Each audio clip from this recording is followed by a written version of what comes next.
ఇలాగున న్యాయ ప్రవర్తనను కనపరచి అటు న్యాయమును ఇటు ప్రేమను రెండిటిని నెరవేర్చడం కోసం ఈ విధంగా ప్రాణం పెట్టి తిరిగి లేచిన దేవత కానీ, దేవుడు కానీ, తల్లి కానీ, తండ్రి కానీ, అయ్య కానీ, అమ్మ కానీ ఒక్కళ్ళు కూడా నేను ఫాలో అయిన దానిలో నాకు కనబడలా.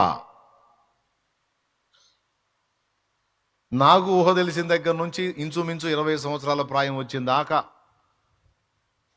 నేను పడాల్సిన తిప్పలన్నీ పడ్డా. చదవాల్సినవి చదివాను, చేయాల్సినవి చేశాను, తిరగాల్సిన క్షేత్రాలన్నిటికీ తిరిగాను.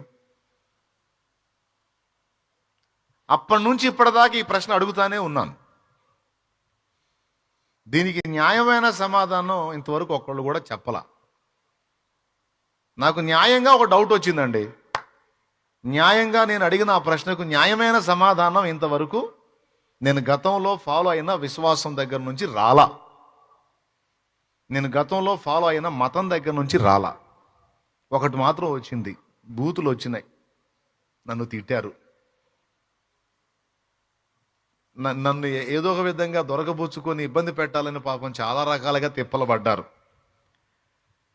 తప్పించి నా మీద వేరే విధమైన దాడులకు యత్నం చేశారు. కానీ నేను అడిగిన న్యాయమైన ప్రశ్నకు న్యాయమైన సమాధానం ఎవరూ ఇంతవరకు సెలవీయలా.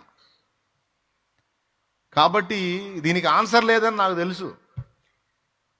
అందుకే 2002 ఏప్రిల్ 17వ తారీఖున యేసు ప్రభుని నా సొంత రక్షకునిగా అంగీకరించి మారు మనసు పొంది రక్షణానుభవంలోనికి వచ్చి నాట నుంచి నేటి వరకు ఆయనను సేవిస్తూ, ఆయనను ప్రకటిస్తూ, ఆయన మార్గంలో ప్రయాణం చేస్తున్నా.